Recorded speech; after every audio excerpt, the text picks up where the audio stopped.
Good evening, everybody. This is Ron Carruthers. I am the president and one of the original founders of Douceris, your total college solution.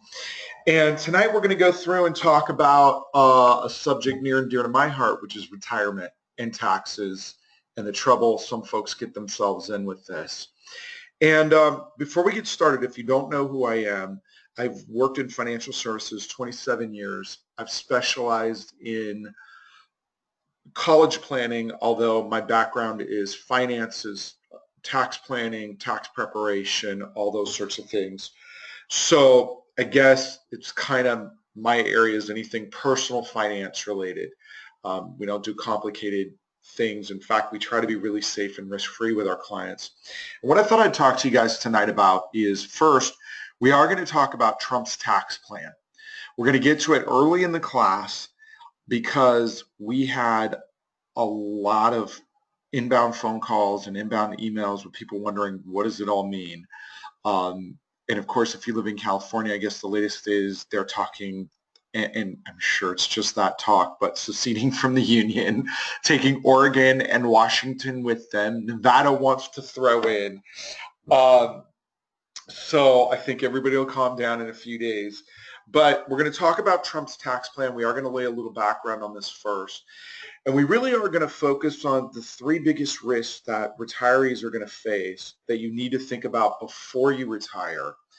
And then we are going to talk about a specific solution, not the solution, because there is no such thing. But I taught a couple classes last week, and everybody really wanted more details on this. And so I thought I'd go a little more into depth on this. Before we transition into it, if you want to get back to Monday Night Football and you don't want to get into specifics, I'll tell you what to do next. And if you do want to stick around 15, 20 more minutes once I get into a specific solution to some of this, then you're more than welcome to. And like I said, we'll keep the whole thing to an hour under. So with that said, let's see. To answer you, Kim, I don't know what a good state to move to is. I kind of like California, but sometimes I wonder about the people that make decisions around here. Anyway, okay, let's get rolling. There's a disclaimer here I got to give you guys. It basically says when all this is done, I am licensed. I have a bunch of financial licenses. I'm required to take hours and hours of continuing education. But everybody's situation is different. So when this is done, we actually created some really interesting reports for your family individually that all you got to do is ask and we'll generate them for you. If you're a client, there's no charge for that. We're waiving that. And so again, your situation is different. Don't take that as the be all end all. Now, before we get into Trump's tax plan, I thought this would really help you guys. If you've seen this before recently, stay with me. I just got to bring the people that haven't seen it up to speed. But if we were to play Family Feud style, the income game, yes, Kim, you are. If we were to play the income game, and what income does it take to be in the top 25%, and we're asking the man or the woman on the street, the number you're going to get most often is $100,000. If you want to know what it takes and you're asking the man on the street to be in the top 10% of income brackets, you're going to be at 250 is what the average person is going to say. 500,000 puts you in the top 5% and $1 million is the top 1%. And again, because I practice not only in California, but my personal office is in Del Mar, which is the high rent district, a lot of people feel this is right on. We've had people say, well, the top 1% is easily, it has to be $1.5 million. Here's the interesting data according to the IRS. To be in the top 1% nationwide, now California is a little bit higher, but it's not even the highest. I think Connecticut is. But to be in the top 1% of incomes nationwide, you have to make $380,000 a year. Top 5% is $159,000. Top 10% is $113,000. And you guys ready for this? The top 25% is $67,000. So when we get to Trump's plan and what comes after Trump, you've got to keep these numbers in mind. People aren't making near what everybody else thinks they're making. Now, the top 1% starts at 380,000 and goes substantially higher than that. But really, a lot of people that don't realize it are in that top 5 or top 10%, and even in that top 25%. So you have to realize nationwide, 75% of the people make $67,000 or less. So let's take a look at what your biggest risks are. And then when we get to taxes, we are going to talk about Trump's plan. But first, let's talk about the stock market. This has been a biggie. We've seen some really bad years recently. In fact, 2000 to 2010 was called the lost decade because whatever you started with in the market in 2010 most likely is what you ended with 10 years later. Did I say that right? What you started with in 2000 is most likely what you ended with 10 years later. Now, if you look at this, here's your bull and bear markets for 90 years, and you can see kind of the ups, the downs. And then if we get over here into this area a little bit, I'll kind of point it out here with my, geez guys, could you make my arrow a little smaller here? All right, if you put your reading glasses on, you can kind of see what happened. We had this great 12-year run up. We had another great year 12-year run up, but then take a look. In the late 80s, we had a market crash where it lost 30% in 3 months. And it took a while to get back to break even again. Then you had the run-up of the 90s, and then we had the meltdown starting in March of 2000, that the market lost money for 33 straight months. Then it ran up again. Then it dropped again. Then it ran up again. But what happens to a lot of people in this situation is they keep making the same money over and over and over again. I didn't want that. I wanted that, and I wanted that. Let's see if I can move on here. So what happens is, let's take a look at 14 years of history. If you look at the market's volatility, you can see here at the beginning in 2010, let's see if I can do this again. If I click it, I'll put an arrow there. Or the beginning of 2000. Why am I saying that? And then you look at 2012, literally your 100,000, if you started with 100,000 and you had money in the market, it got down to 60,000. It got down again to 60,000. And then it wasn't until 2012 really that you began to make money again. Now, you've got to understand something. When you are in retirement, in taking money, this can really accelerate how fast you run out of money if you're trying to take it and experiencing this sort of volatility. So I'm going to erase drawings here, and we're going to keep this thing moving fast. And again, anybody is welcome to chat with me over this. I'm more than happy to do it. I am going to go quick tonight, but over 14 years of market history, the average was around 4%, and really all that gain came in the last couple of years. For 10 years, you were just treading water. But if you're running a normal money account, you have to take into account a couple things. The first is the average mutual fund or stock portfolio or managed portfolio, and we're not saying this is a bad thing. We're just saying it is. Has management costs of 1% to 2% that come out of that 4%. Then you've got inflation, which runs 2% to 3%. Then you've got taxes. Now, if you're in a qualified plan, you don't pay those taxes now. You're going to pay them later, your IRAs and your 401ks. But really, a lot of people experienced a net zero rate of return over the last 15 years. So that's a big risk. And the other thing is the losses will always hurt you more than the gains help you. So for instance, if you have a 30% loss in the stock market, you don't have to make 30% to break even. You won't. You have to make 43% on the lower amount of money just to get to break even. So that's one risk in retirement. Now let's take a look at a second one. And then, like I said, when we get to taxes, we're going to talk about Trump's plan. Longevity is a big risk. What do I mean by that? Well, here's the problem. If anyone's ever wanted to wonder why Social Security is in trouble these days, it's actually a very simple explanation. Social Security started in the 30s. At the time, the average American was set to receive benefits when they turned 65. Now we bumped that to 67. It's going up a little bit over the years. But here's the interesting statistic. Back then, when it was designed, the average worker died at 62. And so Social Security, and it actually was originally called Social Security Supplement. Social Security Supplement was only meant to be paid to a handful of individuals. And the fact that it took, as we begin to increase our lifespan, which medicine has done for us, as we begin to increase that lifespan, then the problem is Social Security was never meant to pay benefits until the mid-80s or early 90s, or in some cases 100.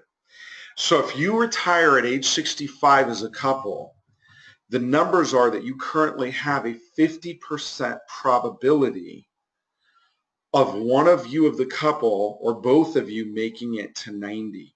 And you have a 5% that one of you or both of you will make it to 100.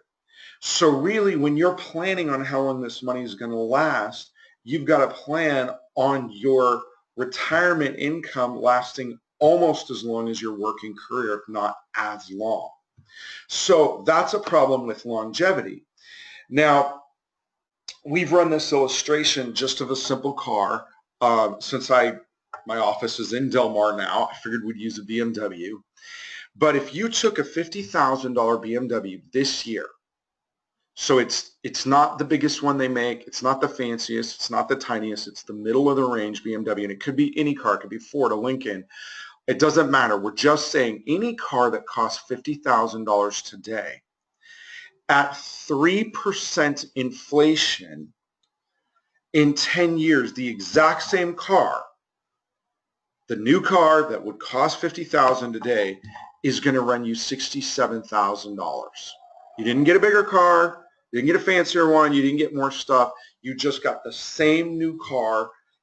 10 years from now would cost you $67,000, and 20 years from now would cost you $90,000. So the effects of inflation compound over a much longer period of time the longer you live, and they begin to compound more dramatically. So 20 years from now, the car that you pay $50,000 for today is almost $100,000. Again, you're not getting a better car, a bigger car, you're getting the same car. It's just that's the effect of inflation on your consumer dollar. So that has to be taken into account when you're looking at retirement. So we've got the stock market volatility, which again, you saw earlier in 1 month, it dropped 30% years ago. You've got living 20, 30, possibly 40 years into retirement, and you've got 3% inflation. But there's one more challenge that people face, and that's the effect of long-term care. So long-term care is a big deal because, well, here are the odds.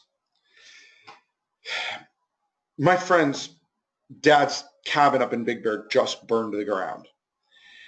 And if you own a mortgage, which he did not, and he did not have, he thought he had fire insurance on the house, found out he didn't. So it's been bad up there for them. But your odds are around 3%. You've got a 97% chance that you'll never have a fire on your own. We are required in the state of California to buy car insurance. The odds of having a car insurance are 18%, give or take. But currently, the odds of needing long-term care at some point are 3 out of 4. So added to the effect of inflation, added to having to make money last 20, 30, 40 years, you've got long-term care possibly 3 out of 4 chance that somebody in your family is going to need it. And right now, the average cost of a nursing home is $83,000 a year. In 10 years, because of that inflation effect, it's going to be $136,000. So that's your second risk. So you've got the risk that the stock market is going to tank. You've got the risk of outliving money and having to prepare really until age 100. Now let's talk about the biggie, which is taxes. So this is a big one also. So let's take a look at what taxes mean to you in retirement. So we went back to the chart at the beginning and we talked about who the wealthy really were. Now, as a group, let's look at what percentage of the tax they actually pay. So the top 1% of the total revenue that the Treasury receives, which is $3 trillion a year-ish, the rich are responsible for right around $1 trillion of that. So again, it includes people making not just $380,000, but well above that. Then if you drop down and include the top 5%, so people making $159,000 or more, they're responsible for 58% of what the government collects, or about $1.8 trillion in taxes each year. If you include the top 10%, you're up to 2/3 of that, over $2 trillion. And if you include the top 25%, you've got 84% of the total amount, over $2.5 trillion that the U.S. Treasury receives each year, is paid by people making $67,000 or more. So the question is, first of all, how does this affect your retirement? And what does Trump have, if anything, to do with that? So let's tackle the Trump thing first. I'm going to get out of this for a moment because I think it's a perfect time to show you guys kind of here's the new tax plan that Trump's proposing. So first off, personal exemptions, the number of people you get a write-off in your family, he's proposing that they'll get done away with. So that's going to go. Right now it's currently set at $4,000 per family member. And there you can see it's gone. Well, you can't see it. It's gone there. Secondly, he's proposing that your standard deduction go to $15,000 from $6-ish right now for a single person, and $30,000 for a married couple, and that kind of replaces the personal exemption. Now the bottom here, which is the current tax plan and tax brackets from the Tax Policy Center, I pulled this right off NPR. That's kind of where you go. There's a 10% bracket and a 15% bracket and a 25% bracket and a 28% bracket and a 33% bracket, and a 35% bracket and a 40% bracket. He's proposing 3 tax brackets, 12, 25, 33. If you're single and you make 0 to 37,000, you'll pay 12%. So you pay a little more on the front end, a little less on the bottom end. It basically combines these 2 tax brackets right here.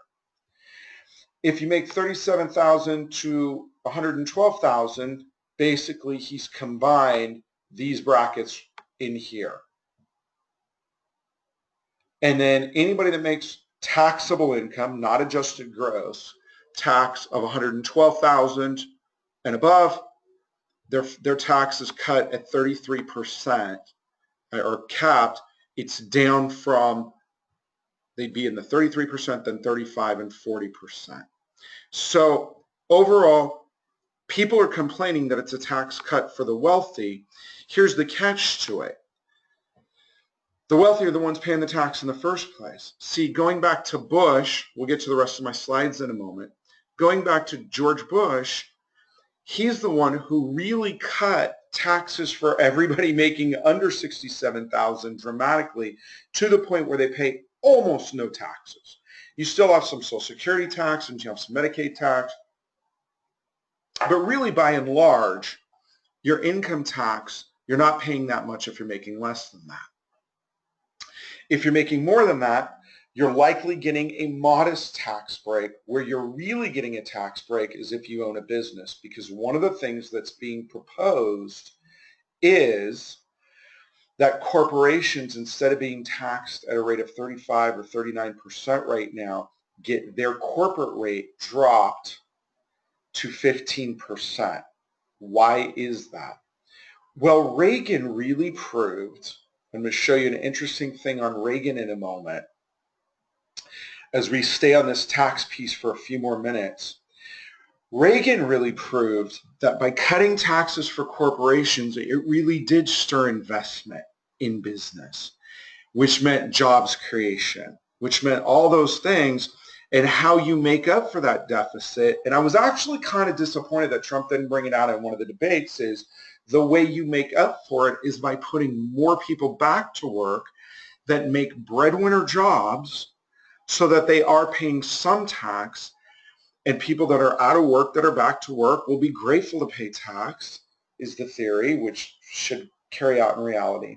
So that's where you make up for some of the deficit in the tax cuts you have on the other end, that you have a bigger pool of labor, a bigger pool of the workforce generating more revenue that in turn you're taxing a smaller amount of, but you still end up with more. So it's a smaller percentage of a bigger slice of pie. So that's the main parts of Trump's tax proposal. However, there's a problem. And let me show you the problem. The problem is right here. This is from about 6 months ago. There's your national debt. It's $19 trillion. It works out to $159,000 per taxpayer, $58,000 per individual, per citizen. That's continuing to go up. If you could go to usdebtclock.org, you can take a look. It hasn't hit 20 trillion yet, but it's getting very close. And Trump's in his 70s. So whether you like him or loathe him, whether he's your guy and you're thrilled that he was the guy that got chosen, or you hate him and hope California secedes from the Union. And I think they were joking and going to call California, Oregon, and Washington cow. So I don't know if that'll work, and I don't know what they're going to do with Nevada if they join Cown. It like rhymes with town. I don't know. But for as long as California and the rest of us are part of the U.S., we've got a big problem, y'all. We've got $19 trillion in debt, and it's growing by the minute. And so even if Trump's tax cuts work beautifully, and they're exactly what we all hope for, and he makes America great again, we've still got the elephant in the room, which is a lot of taxes. Now, here's something to take a look. Here were your top marginal rates throughout history. So all that means is, what was the highest income that the tax that the highest income earners would pay? And this goes right back to the history of the IRS. So if you take a look here, the IRS, bless their little hearts, they started with a temporary tax of 7% in 1913. And like most temporary taxes, and by the way, I didn't even pay attention if there was a vote in California on a temporary tax to extend it another 12 years. I never saw if that happened or not. So if any of you guys know if that passed or not, if you'll type that in the question or chat box, I would really appreciate that. So here's your problem. Taxes have gone as high as 94% throughout when World War I was going on, and then they remained in the high 90s through the Cold War era. And then here in the 70s, they were in the 70s. You can kind of remember those. Then Reagan took office in the 80s and cut, and it was the closest thing we ever got to a flat tax. You know, and there's been a lot of similarities between Reagan and Trump, and I think his tax plan is very close to that. And so, but here's what you have to look in mind. Throughout history, the average marginal tax bracket has been 58%. Now, I want to show you guys something really interesting. I hope you guys will pay attention here. Let's see what my next slide is. Yeah, we're going to come back to that slide in a moment. So I pulled this up earlier. This is a real important concept for you guys to get. So here's another chart showing your top tax brackets. But what I want to show you is this. There's your 58.24%. But this is the actual history of taxes and the thresholds. So I want you to look through the 30s here at what happened, and I'm going to draw this here. We're going to make a circle over here. Let's focus first on the wealthy. So back in 1938, if you made $5 million, you paid 79% of every dollar over that amount. All right, now let's go forward 1 year. Well, let me do this. No, it won't. Okay, let's pause here and see if I can click down. Now, 1939, look at that bottom row, 79%, 5 million. 1940, war's getting serious, 81%. They tweaked it just a little bit. Now, there's an old joke about what does the government do if they need money? They tax the rich, right? The joke part is, what do they do if they need more money? They change the definition of who's rich. Watch what happened. 1941, 81% over 5 million. 1942, the top bracket went to 88%, but on $200,000. Now again, back then, $200,000 was a lot of money. It's good money today. Still puts you in the top 5% of the incomes. Back then, you were at the top 1%. But the definition of who was rich changed overnight, and the government moved that needle $4.8 million. And if you look at as a percentage of what 4.8 is, hold on, I'll figure this out on my calculator real quickly. 4.8, hold on. 4.8 divided by, I want divided by 5 equals, they changed the definition by 96% of who is rich. So now all of a sudden, people that were making more than that, quote, the rich, their whole world changed. Because if you have to pay 88% of an additional $4.8 million, now they weren't paying nothing before that, but they certainly weren't paying that much. That's a lot of money. They easily lost $1 million or $2 million of income. And then look, it went up to 94% while the war was in the swing. But let's forget about that for a moment. What happened to the average person over here? Take a look. The definition of poor also changed.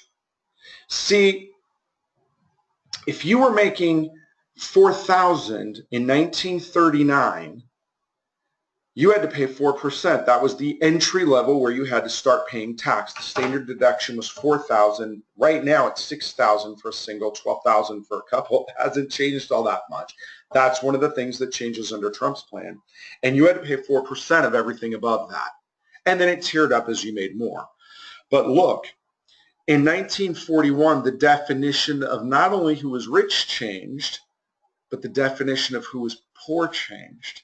The definition of poor, you were poor at half the income you were 1 year earlier.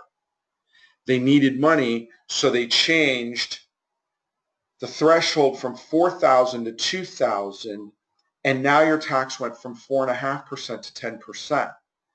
So if you might have been paying no tax, if you made $4,000, you paid no tax 1 year. The next year, you had to pay $200. As a percent of your income, you all of a sudden were paying 5% of your income where you paid nothing. The following year, you were paying $380 as a percent of your income. It was almost 10%. 2 years later, if you were still making that $4,000, you were paying 23% of everything over $2,000. So you're paying 23% of $2,000. You're paying $460, or again, almost over over 10% of your income. It changed overnight. You went from nothing to over 10% like that because the government needed money. So what does that teach you? Well, back to this, you have to keep in mind that as the government adjusts their needs, you might have $1 million in your 401k or IRA. But if the government is going to tax you at 20%, your share of that $1 million is only 800,000. Their share is 200,000. We're not even halfway to the top average. If it goes to 30%, your million is only 700,000. If it goes to 40%, your million is only 600,000. Historically, we're at a very low time for taxes. We're below average. But remember what I showed you a few minutes ago?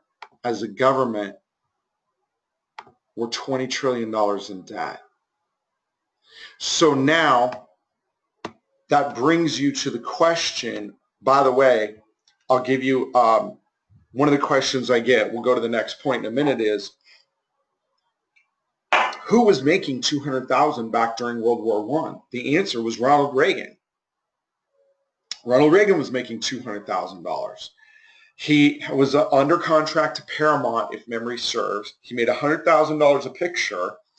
And during the war years, he only made 2 pictures a year. And the reason was, if he made a third, he wouldn't get any salary. He'd get $6,000 salary from it. The government was going to keep $94,000 of it. And so that's partially maybe the answer. Well, he said it was when he became president, why he made the tax a much fairer system, even for the wealthy. So now the question is, if your statement includes your 401k or your IRA statement includes a large amount of money, $100,000, right now your portion of that may only be 70. The government's portion is 30,000. So what's the goal? We call this the retirement tax trap, because what you're taught is that the best thing to do is to defer as much money as possible. But a synonym for the word defer is the word postpone. And we may agree that deferring is not a bad thing, but postponing, procrastinating is. So I'm going to ask you guys a question here. And here's the question. If I would lend each of you on this call $10,000, what are the 2 things you would want to know? Let's say you needed the $10,000 and you come to me, Uncle Ron, and you say, Ron, I need $10,000 and I'm no problem. I'm going to give it to you. And what are the 2 things you're going to want to know? I'm not giving it to you. I'm loaning it to you. You're going to want to know what? The rate, right? When are you going to want it back? And what rate am I going to charge you of interest? Now, what if I told you, well, listen, you can start paying me back when you turn 59 and a half. You have to start paying me back when you turn 70 and a half. And if you die, I'm going to want that money pretty quickly because you're going to pledge some collateral for it. And you go, okay, Ron, well, that sounds fair. I'm not 59 yet. I got some time to go. So you're going to say, well, what are you going to charge me interest-wise? And what if I told you, well, I might charge you up to 94% in interest? Are you going to cash that check? And yet, isn't that exactly what the government's doing when you're deferring money to your 401ks and your IRAs? Yeah. Now, I'm not an anarchist. We're not suggesting nobody should ever contribute to an IRA or a 401k. We work with lots of clients that have IRAs and 401ks. We deal with, in some cases, the stock market issues, longevity issues, some cases taxes. But if you remember my last slide, right down here, some of your portfolio should be tax-free. So what are some options for that? Well, we're going to look at one. And again, this is the part where you guys can bail out. if you want to just sit down and chat about your situation, particularly if you've been a client a long time and we haven't chatted about it in a long time, or we've never chatted about it, all you have to do is ring me up. And I'll give you guys my number right now in the chat box. Hold on, let me go there. So you guys know how to find me. I'll make sure it's in the follow-up email, but it's 760-607-7021 is our direct to my assistant, or you can go 760-814-8591. That's corporate, which will route down to us. So you guys are more than welcome to call me, and we've got a 22-page wealth report that'll weigh all your options. It's some really ninja stuff. If you guys don't mind sticking around a few more minutes, I'd like to show you one other thing. Oh, hey, Rollo, what's going on, man? Here is the definition. I hope you're enjoying Boston. Here's the definition of what most people want and how it compares to the most common popular ways that everybody saves money in their IRAs or their 401ks. The first thing is people really don't want to take risk. But 401ks and IRAs have that risk. They have the longevity risk that you can outspend the money or outlast it, and they have stock market volatility for the most part. Most people want guarantees on their accounts, but it doesn't come in an IRA or 401k. They want to access the money without penalties. They want to be able to use the money before they're 59 and a half or leave it after 70 and a half. And sometimes it's possible if you pay a penalty. By the way, if you think the government is serious about getting their money, what's the penalty class if you withdraw money early from a 401k or an IRA? Let you guys type that in the chat box. Give you a minute to follow through on this. If anybody knows. And then I'm going to ask you, what's the penalty if you forget to take money when you're 70 and a half, what they require you to take? You guys know what that is? And again, this goes over to this liquidity, use, and control because you don't have access to it. The largest source of most people's wealth is their houses and their 401ks. You can't really touch either.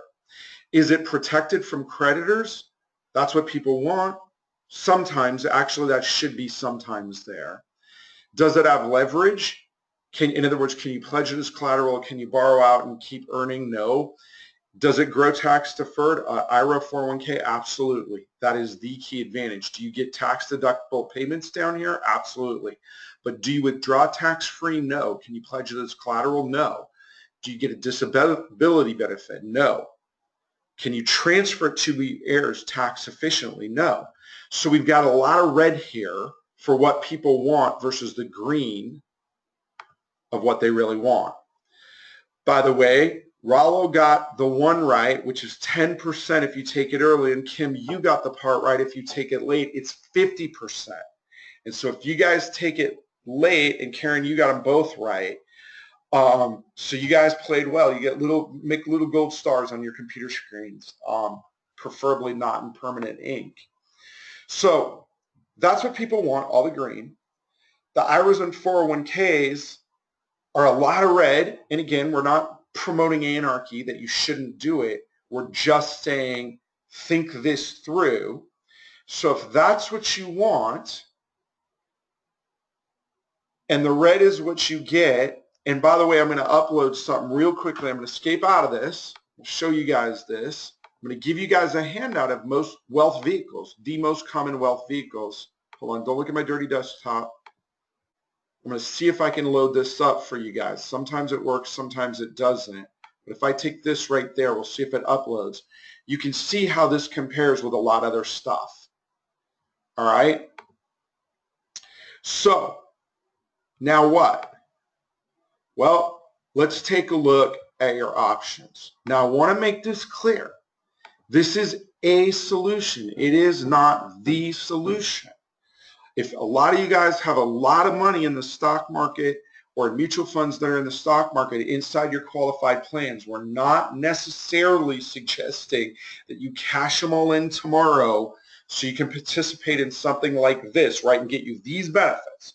I can get you no risk, yes to guarantees, sometimes penalties, most of the time not. I can get you liquidity, use, and control, protected leverage, tax deferred, tax-free income. You can use it as collateral. The only real catch is You pay for it after tax just like a Roth IRA. It transfers to heirs tax efficiently, and you get a disability benefit. So before we go any further, y'all have to take the pledge, the Ron Carruthers pledge, that you are not going to leave and think this was what the seminar was about tonight.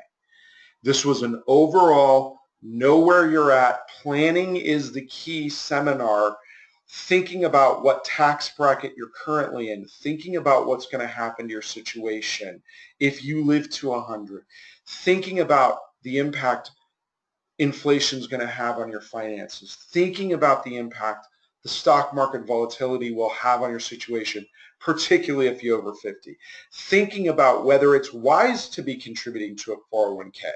Because that handout, see if I can open it here, will show you, no, I didn't want to do that. Stop. Make it go away.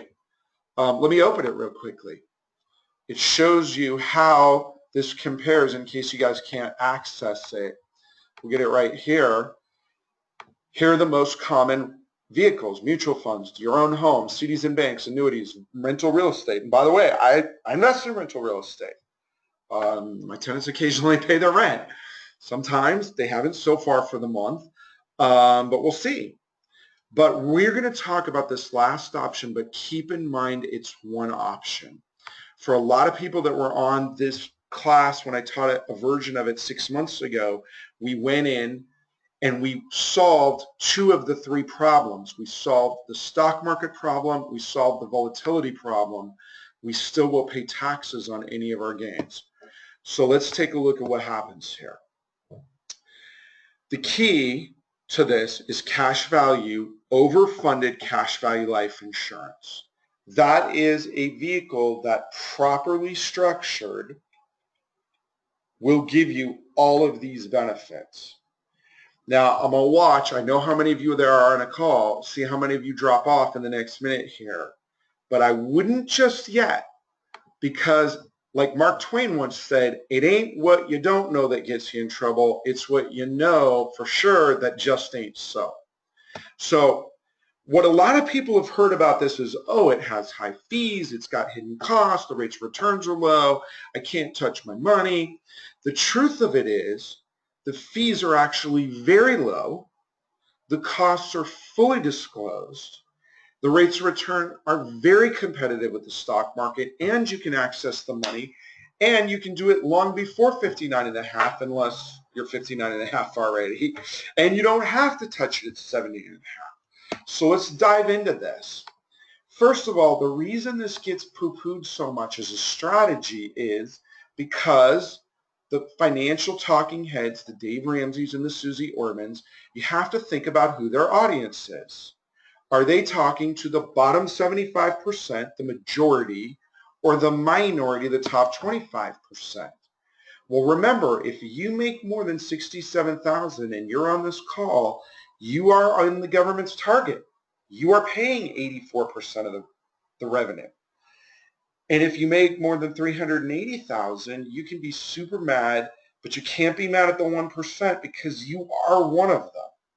So when Susie Orman or Dave Ramsey talks about, oh, it's a bad strategy and this and that, remember, they're not talking to you. Just like paleo diet, where you eat nothing but meat and stuff you club, may be a great strategy unless your cholesterol's through the roof. And then it's a bad strategy. Now, I'm not a doctor. That may be totally the opposite of the truth. You get what I'm saying, though. So let's dive into this. First of all, the stock market concerns are legit because you have an insurance company involved. You can insure against the downside losses. So what happens is you have this killer lock and reset feature where you have upside potential and no downside risk. So you can eliminate the downside of the market, which is even more important when you're in retirement than when you're working towards retirement. Secondly, you can get an income stream. You can insure against your longevity so that you'll get benefits for your entire life and they grow with inflation, and you get tax-free access to the cash, and you get disability and long-term care protections, and you get income protections for spouse. Again, what are we discussing? We're discussing a properly funded cash value life insurance account, which has all these benefits. And most of the people who buy these buy it for the living benefits, not necessarily for the death benefit. Notice all these benefits here that life insurance has, the only one that involves you dying is the bottom one, the wealth transfer one. And the reason it's so good is you get tax-deferred cash accumulation like a Roth IRA or even a 401k. But unlike those vehicles, well, the IRA and the 401k, you get tax-free distribution and you get a tax-free wealth transfer. Now, Trump is proposing getting rid of the estate tax. But remember, the estate tax is for your property that isn't in an IRA or 401k. If you have property that's in an IRA or 401k, your mutual funds, your things, that still gets taxed even when the estate tax is done away with, because nobody ever paid tax on it. Government wants their money. Government will penalize you 50% if you're not taking the money when they deem you should. Now, a lot of people wonder, well, is this some loophole? Those are your actual tax codes that define that you receive a death benefit income tax-free. 7702 in the Permanent Internal Revenue Code defines life insurance and that it provides tax-deferred growth. And 72E dictates that if you properly take money from the policy, you're not subject to income tax. And then TEFRA, DEFRA, and TAMRA actually went and defined that even further, how much you can do. So there's limits. You have to have a certain ratio of death benefit to the cash you're building up, but it's all clearly defined. And I'll tell you guys something very interesting. We had a client, let's see, is she on the call right now? She's usually on these. Let me see if she's here tonight. Nope, not on here. We had a client who had the Fidelity guy arguing with her that, oh, you know, one of the strategies we were recommending that was the cousin of what we're discussing right now. Oh, we don't think that's a good idea. Here's what's hilarious. Bank of America has more money in cash value life insurance than they do in the value of all their buildings and real estate holdings and branches put together.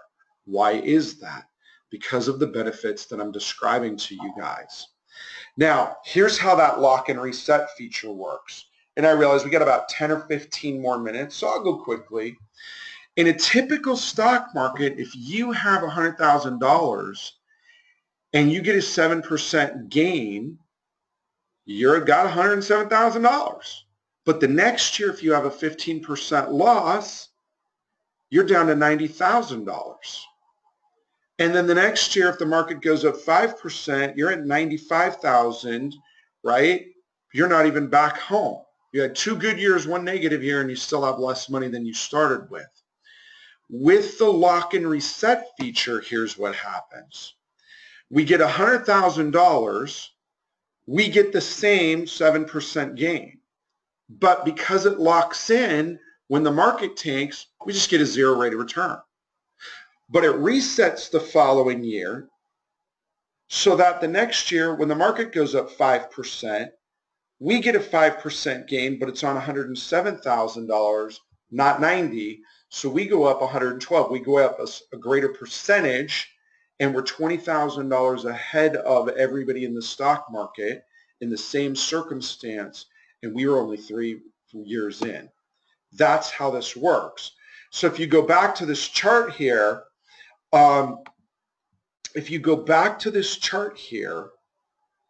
we can eliminate some of these downsides. Again, remember, we had 3 months in the late 80s where the market dropped 30%, and it took a while to get back to break even. We had it was actually longer than that, where the market dropped almost half. And these are looking at the conservative indices, not the NASDAQ, which dropped 80%. And it took a while to get back to break even. But if we could eliminate that downside, even if we have to put a little bit of a cap on the upside, you're going to have much less volatility. Your portfolio's protected. And again, we're insuring houses and cars and all those sorts of things. Now we're insuring against longevity and long-term care and stock market volatility, which the odds are much greater on. All right, let's take a look at a couple more things before we get out of here. If you took properly structured life insurance and you looked at the S&P over a 14-year period, you'd start with 100,000. You'd have had some ups and downs. You'd end around 140,000. Just index mutual funds, what Warren Buffett says you should do. With an index universal life insurance, exactly what I'm describing, the same portfolio would be $240,000, almost double, because what do? We eliminated all those down years and replaced them with zeros. You know, guys, remember when you had little kids, zero the hero, they throw a big party, at least they did at my kid's school. Zero is your hero in this case. So one of the questions we get, and we're almost done here, guys, but I want to show you something cool. So stick around a few more minutes if you can, because I want to show you what that wealth report looks like. One of the questions we get is, how do you do that? And the question is, okay, so how are they doing it? Well, I'm going to show you a very simplified version, because I know you guys are going to ask me this. So here's what happens. If you put $1,000 into one of these accounts, here's what's happening. $950 is going into a general, corporate, and treasury bond portfolio that at the end of the year will be back up to $100,000. So that's the year. If the market doesn't do anything, nobody's lost any money, nobody's made any money. We begin the next year exactly where we started the last year, $1,000 out of 1,000. Then the question goes, okay, but it's the 5% where the magic happens. Because what they're doing, and they're doing it with billions and billions and billions of dollars, they're buying long-term options on whatever index you're telling them you want. So none of your money is actually in that index. It's only on the options on it. And people ask, well, can I just do that? My son asked this because he's going to college. Well, why would anybody want to pay for somebody to do that when I can do it myself? I'm like, Brennan, you don't have the experience to do it. You're not trading a couple $1 billion a day in options. And so with that comes experience. Well, if the market tanks, which means the index tanks, we get a 0%. The options expire worthless, but we still have our $1,000 down here. Now, if the markets go up, we get our gains, and you get those locked in without ever risking a dime of your money in the market. So the question I would ask is, why would you want to try that yourself? Why wouldn't you pay someone whose job is to do that? And again, I'll show you a cool wealth report where the fees are fully disclosed up front, and they're a fraction of what you would pay in an IRA or a 401k, literally a fraction. So here's a quick thing of how this works from a properly structured standpoint. If you have term insurance, you might shop a policy if you're young and healthy, and for $500,000, you get it for less than $500 a year, $40 a month. But the catch to it is, the reason it's so cheap is 98% of the term policies never get paid out. If you have permanent insurance, you might go, oh, I want some permanent insurance, and I'm going to get a $500,000 death benefit, and now I might pay $3,000 a year for that coverage. And that's whole life, variable life, universal life. How we're discussing doing it is for the same $3,000, we're only getting $150,000 of death benefit. Why are we taking a lower death benefit? So we can have a lot more cash and tax-free income down the road. Why? Because of all these other living benefits. Remember, only the bottom one involves you dying anytime soon. Everything else, tax-deferred growth, tax-free withdrawal, removal of stock market risk, longevity, all those things. So that is an option. It is not the option. So again, it's not saying that this is the only thing you should do. And Dean, I saw you had a question come over about, can you do this in a 401k? And the answer is sometimes you do have to pay taxes on it at some point. For a lot of my clients, it makes sense not to do it this way. Just we can remove 2 of the 3 options. We can get rid of stock market risk, and we can create a portfolio that you can't outlive and that will adjust for inflation. But we can also look at maybe parsing out some of that money under what they call an IRA rescue. So it's definitely something to talk about individually. All right, this is it. We're almost done, guys.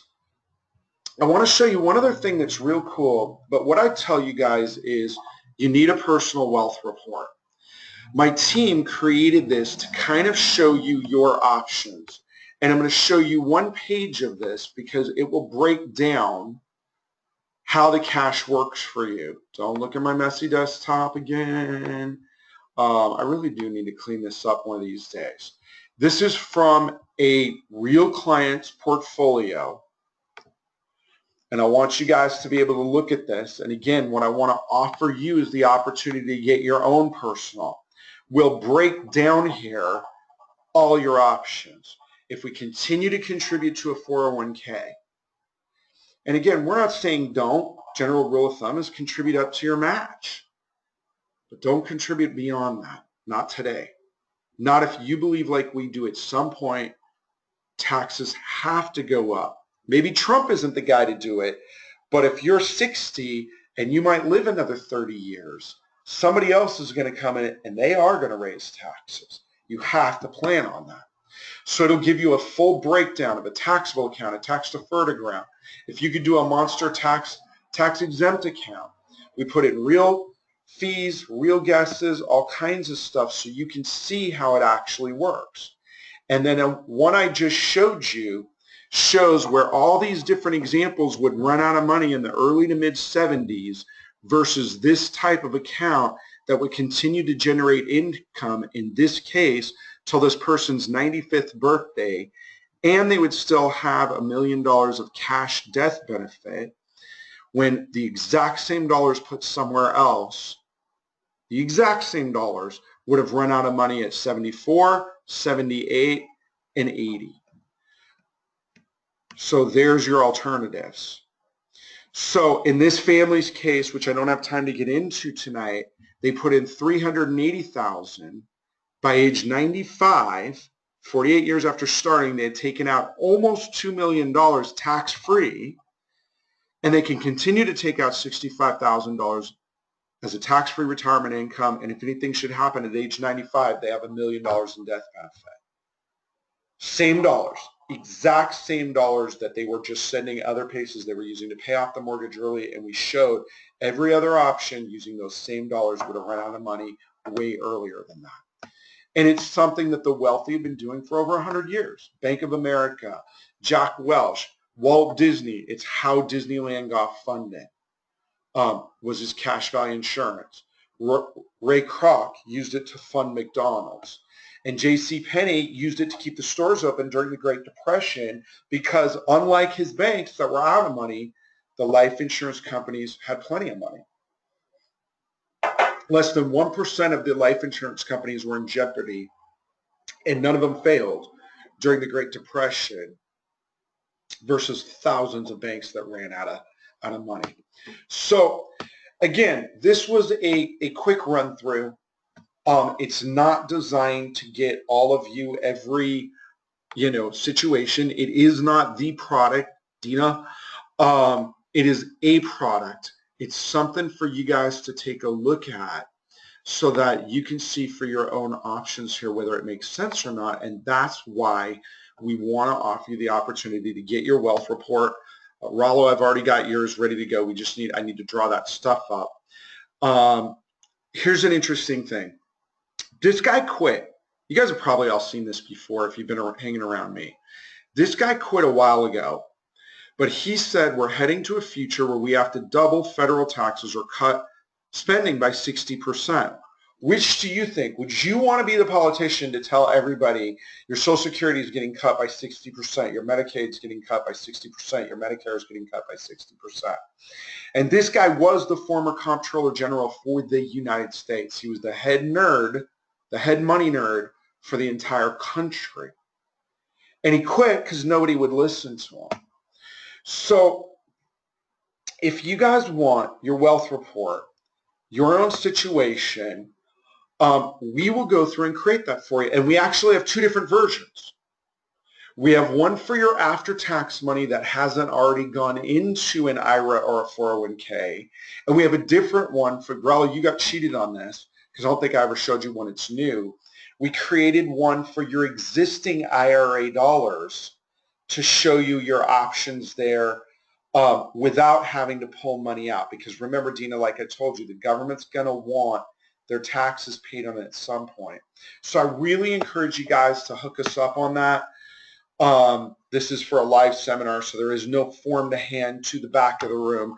Just shoot me an email. You don't have to fill out a form.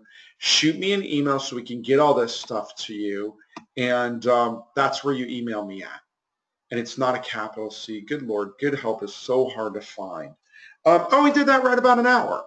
But if you'll email me at ron.carruthers@duceris.com, or you'll call Stephanie, my assistant, we'll send you what you need for us to get that started, because we do want to make sure we have up-to-date information on you. There's no charge for it. There's no obligation. And you guys will dig it. It'll show you all your options and how to address, again, what are the three biggest wealth problems. The stock market volatility, outliving the money or the effects of inflation or long-term care, and the fact that at some point, according to our head money nerd, our head accounting nerd, David Walker, the government has no choice but to double taxes. Our level of taxation is simply unsustainable. And so, as I said earlier, we ask a lot of our clients in one-on-one meetings, do you think taxes are going up or down? Most answer up. Do you think those taxes are going a little bit up or way up? Most of my clients are like way up.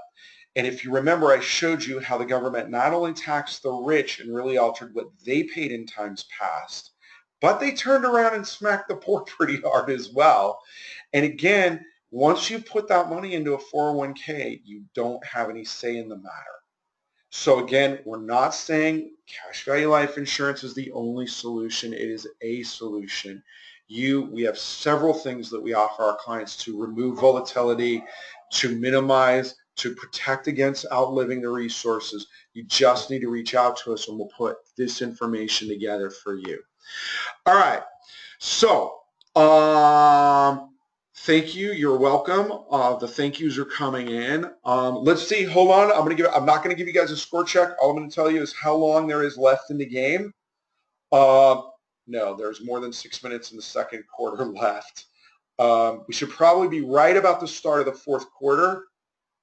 No. Okay, I don't know where we're at in the football game, but we're definitely past the second quarter. But I hope you guys learned. We kept this right at an hour. Please email us. Look, I get lonely if you guys don't come out and ask me for this stuff. They expect me to do real work, presidential stuff. So anyway, shoot us an email. We're happy to answer your questions. If you enjoyed the class, let me know you enjoyed it. Really do enjoy doing this. And Kim, I'm going to give you a shout tomorrow. Dina, definitely give us a call. Rollo, I'll have that made for you in the morning. Hopefully you got my email that it was Obama's fault for changing these college deadlines. And everybody else that was on here that just kind of hung out, we really appreciate having you guys on these calls. And if you enjoyed it, like I said, let us know. And let us know what you want us to chat about, and we'll do more of them. All right, you guys, that's Ron signing off for the night. I still don't know where we're at. Oh, third quarter, 7.5 minutes to go. What? You guys got a whole quarter and a half of football to go. All right, take care, you guys. Have a great evening, and we will holler at you later. Bye.